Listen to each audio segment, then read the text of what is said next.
Okay, good morning. Very good.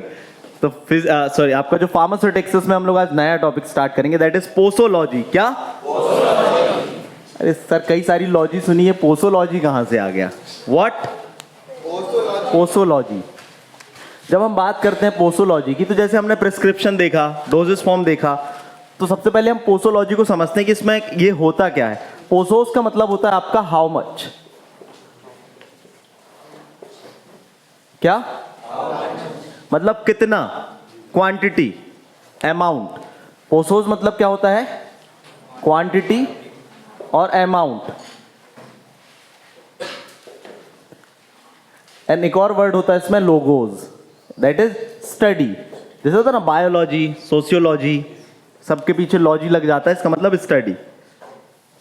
तो posology का मतलब क्या होता है? क्वांटिटी और अमाउंट से रिलेटेड स्टडी। पोसोलॉजी का मतलब क्या? पोसोलॉजी इज रिलेटेड विद, कई बार एग्जाम्स में ऐसा पूछ लिया जाता है, आजकल डिप्लोमा में मल्टीपल चॉइस क्वेश्चन आने लगे हैं, हो सकता है डिग्री में भी मल्टीपल चॉइस क्वेश्चन आने वाले समय में आने लगे। तो ये कुछ पॉइंट्स हमेशा ध्यान रखा करो कि सबसे पहले जो वर्ड है वो क्या चीज को इंडिकेट कर रहा है। तो posology is related with the amount of drug, quantity of drug.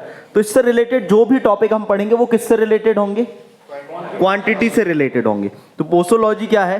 Posology is the science of calculation of amount या डोज ऑफ ड्रग। तो पोसोलॉजी को कैसे डिफाइन करेंगे हम? What is posology?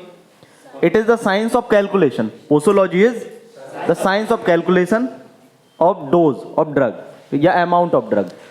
तो पोसोलॉजी की डेफिनेशन क्या हो जाएगी? साइंस ऑफ कैलकुलेशन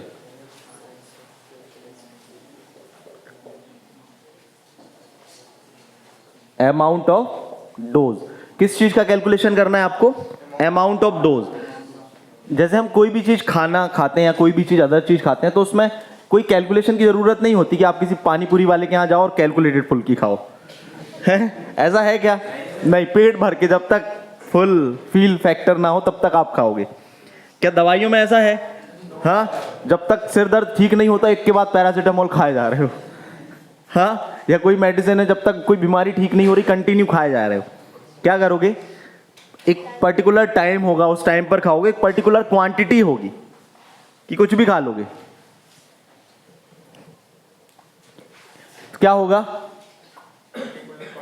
एक जो डोज होती है, जो ड्रग होती है, यदि उसको क्वांटिटी, एक प्रॉपर क्वांटिटी में नहीं लिया गया तो दो चीजें होंगी। यदि कम क्वांटिटी में लिया हमने तो पैसे लग जाएंगे लेकिन असर नहीं मिलेगा, और ज्यादा क्वांटिटी में लिया तो पैसे लगेंगे फिर बाद में और लगेंगे मतलब साइड इफेक्ट हो जाएगा हमको।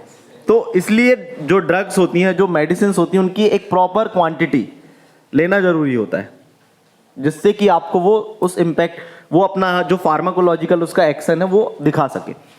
तो पोसोलॉजी क्या है? Posology is the science of calculation of amount of dose. अब इसका जो प्रश्न कैसे आता है कि what is posology, define posology, factor affecting posology. और इसके कुछ फॉर्मूलाज हैं, कई सारे साइंटिस्ट हैं जिन्होंने फॉर्मूला दिए हैं डोज के कैलकुलेशन के लिए, कि जो चाइल्ड है उसको डोज कैलकुलेट कैसे करके देंगे, यदि एडल्ट की डोज फिक्स्ड है तो बॉडी सरफेस एरिया के अकॉर्डिंग कैसे हम डोज दे सकते हैं। तो वो भी आपको पूछे जाते हैं एग्जाम्स में। तो अभी हम पहले बेसिकली समझते हैं कि पोसोलॉजी क्या है। सभी को समझ में आया? पोसोलॉजी क्या है? Science of calculation of dose या अमाउंट, कुछ भी बोल सकते हैं, it is the calculation of dose. फिर हम आगे चाहे तो थ्योरी और भी बता सकते हैं, as the drug and medicine are the important chemicals, है ना। So their calculation, their amount is a very crucial part, जिनका कैलकुलेशन बहुत क्रूसियल होता है, जिनको अंग्रेजी की 4-5 पंच लाइनें आती हैं, वो सब पंच लाइन बताकर आप थोड़ा और थ्योरी बता सकते हैं, है ना, कि एक इंपॉर्टेंट सेगमेंट होता है, क्वांटिटी यदि ज़्यादा देंगे तो दैट में कॉज द साइड इफेक्ट, वो साइड इफेक्ट कॉज कर सकती है, और यदि कम दे देंगे तो क्या होगा? उसका जो इफेक्ट मिलना है फार्माकोलॉजिकल वो नहीं मिलेगा। समझ में आया? एक नेक्स्ट फिर क्या हो जाएगा? Factor effect. इसमें एक और चीज आप बता देंगे कि जो आपकी फार्माकोपिया होती है, फार्माकोपिया कितने लोगों को नहीं मालूम क्या होता है? नहीं मालूम, हाथ उठाएं। फार्माकोपियास कितने लोगों को नहीं पता? हाथ उठाएं। पोसोलॉजी पता चल गया? खुश नहीं हुए इतने में ठीक है, कोई बात नहीं। फार्माकोपियास क्या होती हैं? बुक्स होती हैं। फार्माकोपियास क्या है? अब कोई पूछेगा फार्माकोपिया क्या है तो क्या बोलोगे? बुक्स। लेकिन कैसी बुक्स हैं? स्टैंडर्ड बुक्स हैं। कैसी बुक्स हैं? स्टैंडर्ड बुक्स हैं, या तो हम इनको रेफरेंस बुक बोलते हैं। स्टैंडर्ड बुक्स और रेफरेंस बुक, जिसमें फार्मेसी से रिलेटेड ड्रग केमिकल के स्टैंडर्ड्स दिए हुए होते हैं। आया समझ में कि कोई चीज इसमें इसकी प्योरिटी को आइडेंटिफाई कैसे करें? तो हमारे पास में कोई वो तो होना चाहिए ना, रेफरेंस पॉइंट। तो कैसे पता चलता है हमको? फार्माकोपियाज, मतलब फार्मेसी की जो स्टैंडर्ड बुक्स होती हैं उनको हम बोलते हैं फार्माकोपियाज, जिनसे जैसे मान के चलो हमने प्रैक्टिकल बना रहे हैं, प्रैक्टिकल कर रहे हैं, तो उस प्रैक्टिकल को करने का स्टैंडर्ड कहाँ से हमने लिया? बनाने का, कोई मेडिसिन हमको बनानी, जैसे हमने कैम्फर वाटर बनाया तो कैम्फर वाटर आईपी, तो आईपी का मतलब के अकॉर्डिंग हम उसको बना रहे हैं, उसमें उसकी प्रोसेस दी हुई है कि कैसे बनाना है, कितनी क्वांटिटी लेना है। तो पोसोलॉजी के अकॉर्डिंग कई सारे जो केमिकल्स होते हैं फार्माकोपिया में, उनकी एक एवरेज डोज दी हुई रहती है एडल्ट की, ठीक है ना। मीन्स आप क्या बताएंगे? Pharmacopoeias are the reference book where, जहां पर average dose for the adult is given. आया समझ में? फार्माकोपियाज में क्या दिया रहता है? Average dose. एक एडल्ट की एवरेज डोज क्या होगी यदि उस मेडिसिन के बारे में है, तो उसमें दिया रहता है। और कई सारी बुक्स भी आती हैं, ठीक, सिम्स वगैरह हो गई, और भी कई सारी अदर बुक्स होगी स्टैंडर्ड्स उसमें। तो पोसोलॉजी में हमको 2 पॉइंट इंपॉर्टेंट बताना है। एक तो क्या, हाँ, इंपॉर्टेंट तो क्या है कि ये कैलकुलेशन से रिलेटेड साइंस है, जिसमें आपको क्या करना है? डोज का कैलकुलेशन करना है। अब डोज का कैलकुलेशन क्यों जरूरी है ये हम बता देंगे। यदि लेस अमाउंट में ड्रग देंगे, किसी को डोज देंगे, तो वो उसको क्या देगा? फार्माकोलॉजिकल इफेक्ट नहीं मिलेगा, एक पॉइंट ये बनेगा। यदि हायर क्वांटिटी में डोज हो जाएगी तो साइड इफेक्ट और टॉक्सिसिटी हो जाएगी। अब उसके बाद में नेक्स्ट आ जाता है आपका फैक्टर्स, जो पूछा ही जाता है, factors affecting calculation of dose. तो फैक्टर्स लिख लें, factors affecting calculation of dose. तो बहुत सिंपल फैक्टर्स हैं इसके, जो हम फर्स्ट फेज में पढ़ेंगे, और जो सेकंड फेज में पढ़ेंगे वो ऐसे फैक्टर है जिनका एक एक बुकैब, जिनके एक एक वर्ड अपने आप में बहुत मीनिंगफुल है। जैसे मैंने बात करी थी ना, tachyphylaxis, tolerance, idiosyncrasy, additive effect, synergistic effect, teratogenicity, ये सारे क्या हैं? सुना है पहले? नहीं ना। लेकिन अब इनको एग्जाम में आपको एक्सप्लेन भी करना है। What is idiosyncrasy, what is tolerance, what is tachyphylaxis. तो फर्स्ट फेज में तो सिंपल है इसके जो एग्जांपल्स हैं। अब जो सेकंड वाले जो होते हैं ना, आइडियोसिंक्रेसी, टॉलरेंस, टैकीफाइलैक्सिस, तो एग्जाम में क्या होता है कि लिख के आ जाता है कि what is posology and define what are the factor, specially define idiosyncrasy, tachyphylaxis. तो हम इजी वाले तो कर लेते हैं फैक्टर्स, और जो टफ रहते हैं उनको छोड़ देते हैं। तो पोसोलॉजी समझ में आया, वैसे आइडियोसिंक्रेसी भी समझ में आ जाएगा। नाम ऐसा लग रहा पता नहीं कहाँ बेस्ट इंडीज से उठ के आ गया सर, आइडियोसिंक्रेसी। कौन सा क्रेसी? आइडियोसिंक्रेसी। तो सबसे पहला फैक्टर जो है इसका एज। सबसे पहला फैक्टर क्या है? एज। पोसोलॉजी को इफेक्ट करने वाला सबसे पहला फैक्टर है एज। अभी पोसोलॉजी क्या है?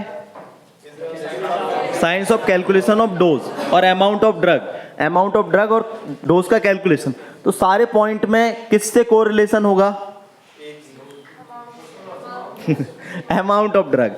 तो एज क्या है? आपका एक इंपॉर्टेंट फैक्टर होता है डोज को डिटरमाइन करने के लिए। तो पहला तो पॉइंट वही बनेगा कि age is an important factor that determine the dose of drug.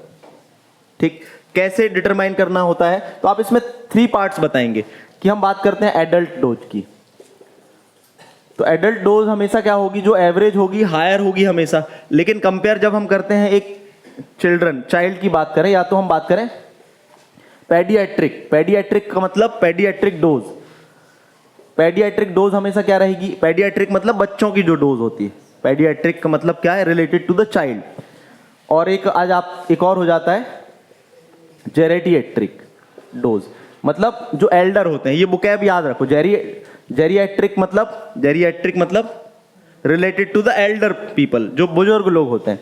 और पेडियाट्रिक मतलब चाइल्ड से रिलेटेड। तो चाइल्ड की डोज और जेरिएट्रिक डोज और एडल्ट डोज क्या एक सी होगी? नहीं। तो आपको क्या बताना है? एज एक इंपॉर्टेंट फैक्टर है जिसमें आपको डोज का कैलकुलेशन जरूरी होता है, बिकॉज पेडियाट्रिक डोज और geriatric dose required less dose है ना, इनमें डोज की रिक्वायरमेंट लेस होती है। क्यों? पेडियाट्रिक जो बच्चे होते हैं उनमें डेवलप्ड ऑर्गन नहीं होते हैं या उनकी परफॉर्मेंस उतनी नहीं होती है। और हम एडल्ट की भी बात एक एल्डर की भी बात करें जो एक एज के बाद हो जाती है उम्र, उसमें भी हम उतनी हैवी डोज नहीं दे सकते। तो इसलिए एज एक इंपॉर्टेंट फैक्टर है पोसोलॉजी स्टडी में, कैलकुलेशन ऑफ डोज में। आ रहा है समझ में? कोई डाउट तो नहीं? ठीक। अब एज में, और ये हमने देखो सबसे इंपॉर्टेंट क्या है, जब हम किसी पॉइंट को बताते हैं तो उसमें थ्योरी तो बहुत सारी मिल जाएगी जब आप किताबें पढ़ेंगे, लेकिन थ्योरी का सबसे इंपॉर्टेंट पॉइंट क्या है? वो 3 पॉइंट कौन से हैं इसके? एडल्ट, पेडियाट्रिक और जेरियाट्रिक, यही 3 एज होती हैं जिसमें हमको मेडिसिन देनी होती है। तो इनमें साइंटिफिक रीजन आपको क्या बताना है कि इन तीनों में फार्माकोकाइनेटिक, क्या फार्माकोकाइनेटिक चेंजेस होते हैं। Adult, paediatric, geriatric have the pharmacokinetic change. अब ये फार्माकोकाइनेटिक क्या होता है? फार्माकोकाइनेटिक का मतलब ADME, क्या?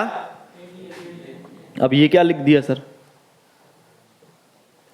आपके लिए एकदम नया बुकैब है, लेकिन ADME आप फर्स्ट ईयर के बाद जब सेकेंड ईयर में जाओगे तो ADME कैसा होगा? ADME अभी ऐसा लग रहा पता नहीं क्या लिख दिया सर, गोरिल्ला बिठा दिया 250 पाउंड का। Absorption, distribution, metabolism, excretion. जब आप कोई भी ड्रग को लेंगे तो वो एब्जॉर्ब होगी, कोई भी दवाई को लेंगे तो सबसे पहले क्या होगी? एब्जॉर्ब होगी। एब्जॉर्ब होने के बाद में डिस्ट्रीब्यूट होगी, पूरी बॉडी में बटेगी वो।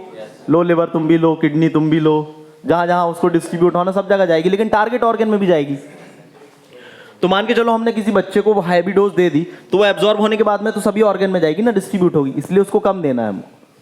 फिर मेटाबोलाइट होगी, वो मेटाबोलाइज्ड होगी मतलब अब ब्रेक डाउन होगी, मेटाबोलाइज्ड हो जाएगी, अपना एक्शन दिखाएगी, अब क्या होगी?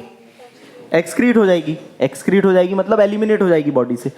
तो फार्माकोकाइनेटिक चेंजेस होते हैं एडल्ट में, पेडियाट्रिक में और जेरियाट्रिक में, है ना। एक एडल्ट की बात करें तो उसमें प्रॉपर फार्माकोकाइनेटिक प्रोसीजर होती है, मतलब उसका जो उसमें ड्रग का एब्जॉर्प्शन है, डिस्ट्रीब्यूशन है, मेटाबॉलिज्म है, एक्सक्रीशन है, ये प्रॉपर होगा। तो इंपॉर्टेंट क्या बताना है आपको? सबसे पहला फैक्टर क्या है? एज। एज क्या कैलकुलेशन के लिए इंपॉर्टेंट फैक्टर है? यस। क्यों? क्योंकि एडल्ट डोज, पेडियाट्रिक डोज और जेरियाट्रिक डोज में क्या डिफरेंस होता है? फार्माकोकाइनेटिक चेंजेस होते हैं, इसलिए हमको एज के अकॉर्डिंग कैलकुलेशन करना जरूरी है। आगे समझ में? इतने पॉइंट्स आपको बताने एग्जाम में। दूसरा हम बात करते हैं सेकंड, जेंडर की। किसकी? जेंडर की। दूसरी किसकी बात करें हम? जेंडर की। तो जेंडर में आपके क्या आ जाते हैं? Mail and female. जेंडर में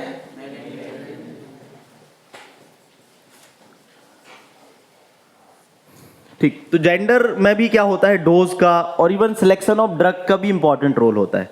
जैसे हम बात करें फीमेल है तो फीमेल में कॉम्प्लिकेशंस ज्यादा होते हैं, like hormonal issues,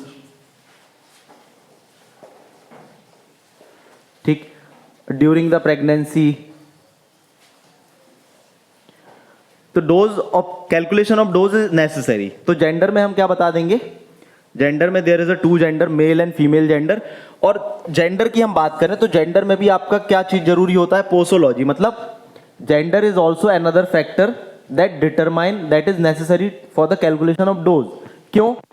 If we talk about female in a different hormonal, if there is a hormonal issue, तो उनमें selection of dose is also important criteria. Second, at the time of pregnancy, क्योंकि जो आपकी drug है वो placenta barrier से cross होके जो इन्फेंट है उसके पास भी जा सकती है, जो एम्ब्रियो है उसमें भी जा सकती है, उसको डैमेज कर सकती है, ठीक है ना। तो ये आपको इसमें बताना है। सेकेंड फैक्टर क्या है आपका? जेंडर। तीसरा आपका जाएगा बॉडी वेट। तीसरा क्या है?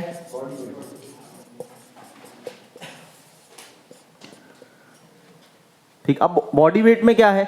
एवरेज, नॉर्मल किसी का एवरेज बॉडी वेट लगभग कितना होता है? 40-45 हाँ, 50 से 60, 60 से 70, चलो सबकी मान लें। हाँ ठीक। हम मैक्सिमम लेके जाएं तो 70, मैक्सिमम लेकर जाएं तो 70 और मिनिमम आए तो चलो कंफर्म करके बताना मुझे। बॉडी वेट एक एवरेज होता है, ठीक है ना। एवरेज बॉडी वेट के लिए जो ड्रग का calculation already given in the pharmacopoeia. तो हमको ये बताना है body weight is also important factor where the calculation of dose is necessary. सभी चीज में हमको किस पॉइंट को कोरिलेट करना है, कैलकुलेशन ऑफ डोज। तो बॉडी वेट, यदि बॉडी वेट ज्यादा है, if there is a body weight, extra body weight है, तो उसमें क्या होगा, ड्रग का distribution of drug will be higher. इसमें हमको ये पॉइंट बताना है कि distribution of drug will be higher, तो टारगेट ऑर्गन में ड्रग क्या जाएगी, कम जाएगी। तो यहां पर आपको बॉडी वेट के अकॉर्डिंग फिर डोज का अमाउंट क्या करना पड़ेगा, बढ़ाना पड़ेगा। और यदि कोई दुबला पतला है ना, साउथ का हीरो छोड़ के, है ना, उसमें दुबले पतले रहते हैं और ऐसी फाइटिंग करते हैं, क्या होता है हाँ, तो उसमें भी हमको क्या करना पड़ेगा, डोज का कैलकुलेशन जरूरी है। तो कौन कौन से पॉइंट हो गए आपके, एज, जेंडर और बॉडी वेट। तीसरा लिखें, route of administration. Route of administration सबसे इजी टॉपिक है ये, है ना, इसको छोड़कर नहीं जाना एग्जाम में। Route of administration, route of administration का मतलब क्या होता है, किस रूट से आप ड्रग को ले रहे हैं, वो भी एक कैलकुलेशन का फैक्टर बनता है।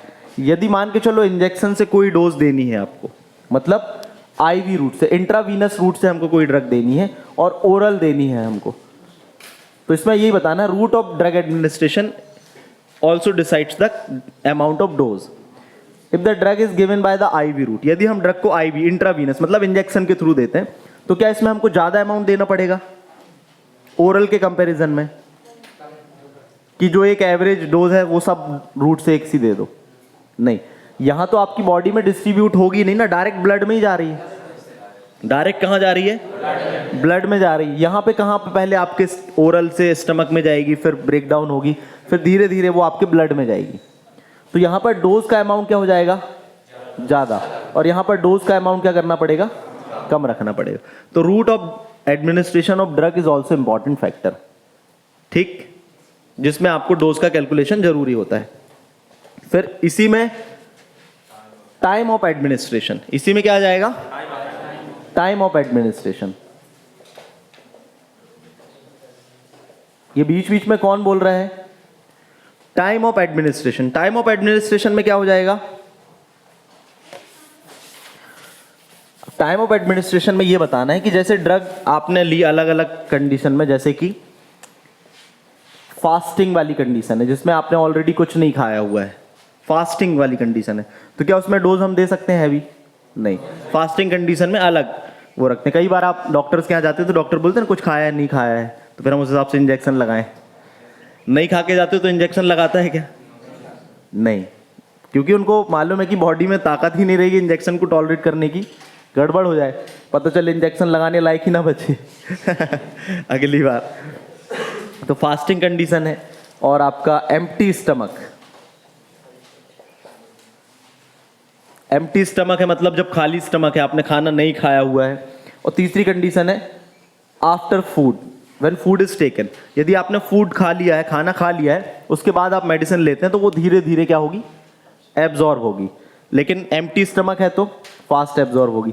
तो आफ्टर फूड यदि आपने कोई डोज लिया तो उसका ज्यादा अमाउंट ले सकते हैं आप, लेकिन फास्टिंग कंडीशन में और एम्प्टी स्टमक में बहुत ज्यादा अमाउंट में डोज लेंगे तो क्या होगा, वो टॉक्सिसिटी और साइड वो आपको क्या कर सकती है, साइड इफेक्ट हो सकते हैं। तो टाइम ऑफ एडमिनिस्ट्रेशन भी क्या होता है, कैलकुलेशन का फैक्टर होता है। जैसे कई ड्रग बनी, कई मेडिसिन बनी जिनको फास्टिंग कंडीशन में लेना है, या कुछ मेडिसिन बनी जिसको एम्प्टी स्टमक में लेना है, तो उसमें वैसा कंटेंट रखेंगे मेडिसिन का। और कुछ डोज होती है जिनको आफ्टर फूड या आफ्टर मील लेने को बोलते हैं, तो उसमें अलग अमाउंट हम रखेंगे कैलकुलेट करके। आ रहा है समझ में? तो क्या हो गया, टाइम ऑफ एडमिनिस्ट्रेशन। क्या, टाइम ऑफ एडमिनिस्ट्रेशन। फिर एक और आ जाता है आपका एनवायरमेंटल फैक्टर। एक और क्या आ जाता है, एनवायरमेंटल फैक्टर। तो एनवायरमेंटल फैक्टर में क्या आ जाएगा आपका, कि इसमें आपको ये बताना है कि during the day and night time, during the day and night time हमारी बॉडी की जो प्रोसेसिंग होती है वो क्या होती है, डिफरेंट होती है। जैसे हम दिन की बात करें, हम दौड़ रहे हैं, चल रहे हैं, जागे हैं, तो प्रोसेस क्या है बॉडी की, फास्ट है। प्रोसेस क्या है बॉडी की, फास्ट है। और नाइट टाइम में क्या होता है, हमारी बॉडी स्लो। ज्यादातर हमारे बॉडी के फंक्शन क्या होते हैं, स्लो हो जाते हैं। तो नाइट टाइम में और डे टाइम में अलग अलग डोज जो है होती है, मतलब उसका भी कैलकुलेशन जरूरी होता है। वो किस फैक्टर के अंतर्गत आ जाता है? एनवायरमेंटल फैक्टर के अंतर्गत। ठीक, इससे एक चीज और ध्यान में रखना, जब कभी आप सुबह उठते हैं तो एकदम से नहीं उठना चाहिए। ठीक, लेकिन आप लोग यंग हैं, ये बूढ़े लोगों के लिए कहा जाता है, यस सर। लेकिन फिर भी आप भी ऐसा नहीं करें, ठीक है ना? कभी भी आराम से उठें और उठ के पूछे हार्ट से ठीक हो ना, किडनी से पूछे ठीक ठाक हो। कहना सर किडनी की वजह से तो उठना ही पड़ता धड़ाक से सुबह। ऐसा कुछ है क्या? हाँ सर, ब्लैडर बोलता है उठ जाओ नहीं तो गड़बड़ हो जाएगा। तो पहला फैक्टर क्या है? एज। दूसरा फैक्टर क्या है? तीसरा? चौथा? पांचवा? छठवा? सातवा? हाँ, इमोशनल। मोबाइल में खोल के बैठे हो क्या? हाँ, इमोशनल फैक्टर। देखो भैया जी, आपकी क्लास के पीछे कलाम बैठे हैं। Emotional factor. नेक्स्ट क्या है आपका? Emotional factor. इस तरीके के क्वेश्चन को अटेम्प्ट करना बहुत अच्छा माना जाता है, क्योंकि इसमें ज्यादा कंटेंट कम समय में लिख पाते हैं। लेकिन सबसे ज्यादा प्रॉब्लम कब होती है कि आपको पॉइंट ही याद ना है। मालूम सब है आपको, कोई हिंट कर दे कि इमोशनल फैक्टर भी लिखना है, एनवायरनमेंट भी लिखना है, तो पूरा याद आ जाएगा। तो ऐसे फैक्टर्स में हम लोग क्या करते हैं, जब कभी आपको जैसी कॉपी मिलती है एग्जाम में, कॉपी कभी भी मिले एग्जाम में, हर चीज में ये शॉर्ट फॉर्म नहीं बनाया, नहीं तो भूल जाओगे कि शॉर्ट फॉर्म ये किसका था, है ना? जिनके 15-16 पॉइंट होते हैं उनमें कुछ ऐसे पॉइंट्स बना लिया करो, और जैसी कॉपी मिलती है पेंसिल से पीछे उन पॉइंट्स को लिख लिया करो, और वो लिख लिया करोगे कि पोसोलॉजी से रिलेटेड पॉइंट्स हैं। जैसे हमने ये पॉइंट्स पढ़े, तो इमोशनल फैक्टर और लिख लें। इमोशनल फैक्टर में क्या क्या चीजें आ जाती हैं? एक साइकोलॉजिकल जो डिसऑर्डर होते हैं उसमें भी इंपॉर्टेंट होता है डोज का कैलकुलेशन।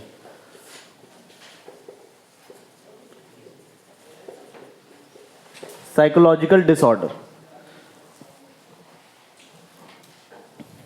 दूसरा है आपका बिहेवियर।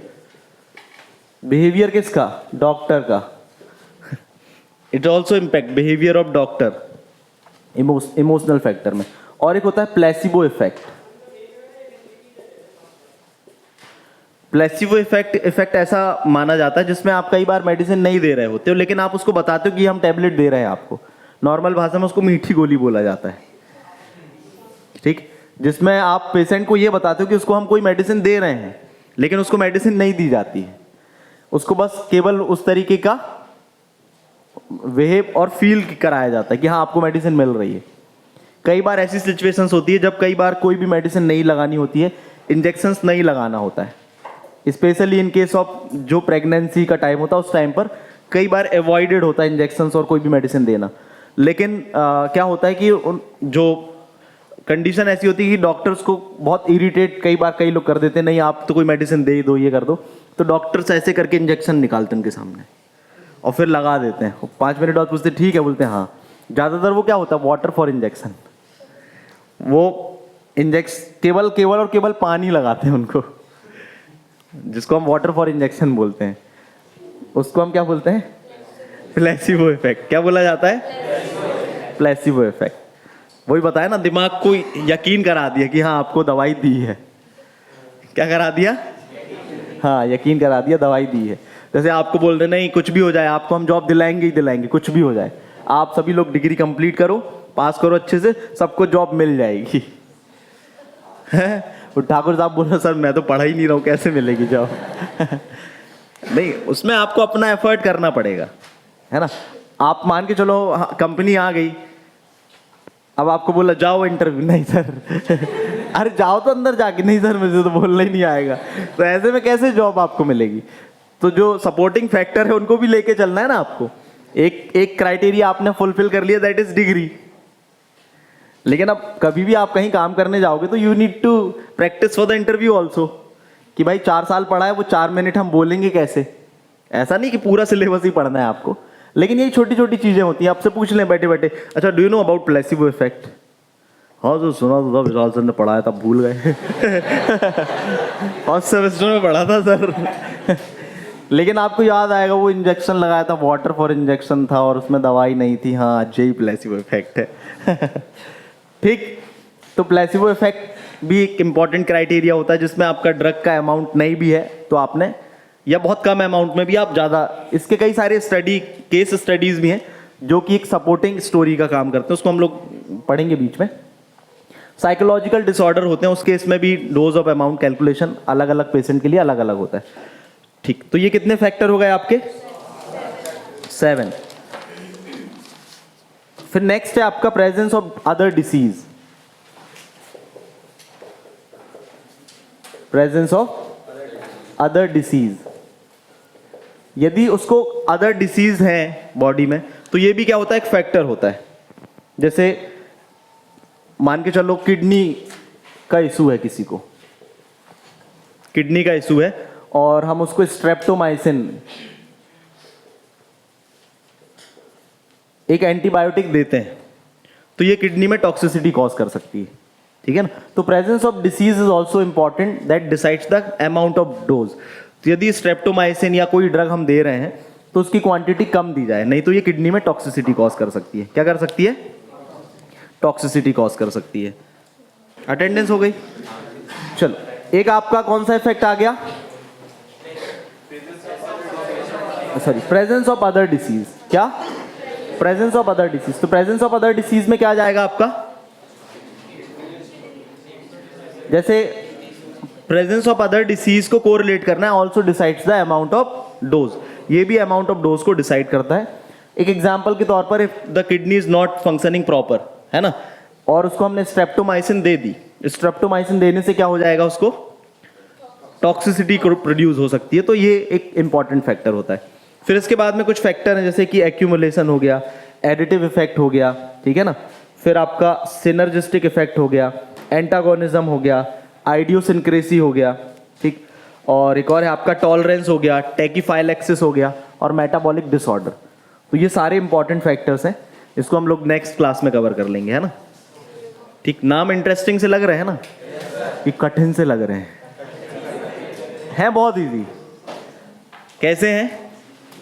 इजी, जैसे दाल चावल खाना होता है ना, तो ऐसे ही, बस नाम बस थोड़ा कठिन है। उनको ऐसे एक्सप्लेन करेंगे कि बहुत इजी हो जाएंगे और इम्पॉर्टेंट भी हैं। कई बार कई लोग पूछते हैं ना, सर इंटरव्यू में के लिए क्या क्या तैयारी करें, या कॉम्पिटिटिव एग्जाम्स के लिए, बीच में हल्ला नहीं करें ये जो आए हैं, जो कॉम्पिटिटिव एग्जाम्स के लिए कैसे तैयारी करें, तो उनमें कुछ इसी से रिलेटेड पॉइंट्स पूछे जाते हैं, छोटे छोटे पॉइंट्स पूछे जाते हैं। जैसे मान के चलो आप मार्केटिंग इंटरव्यू के लिए गए, अभी हम यहाँ पढ़ रहे हैं, बीच में एक आया था फार्माकोकाइनेटिक, वर्ड आया था ना फार्माकोकाइनेटिक। तो फार्माकोकाइनेटिक का मतलब क्या होता है? फार्माकोकाइनेटिक और एडीएमई को ध्यान रखो आप हमेशा। फार्माकोकाइनेटिक क्या है? एडीएमई मतलब what the body does to the drug.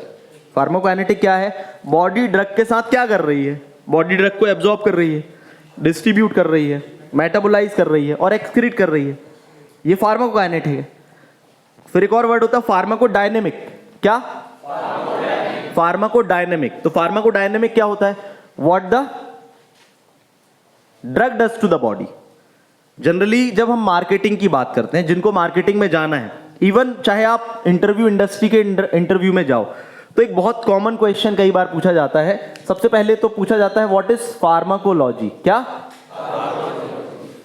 Pharmacology क्या है? तो फार्माकोलॉजी को जनरल सेंस में हम बात करें तो ये ड्रग इंटरेक्शन के बारे में पढ़ना है। किसके बारे में?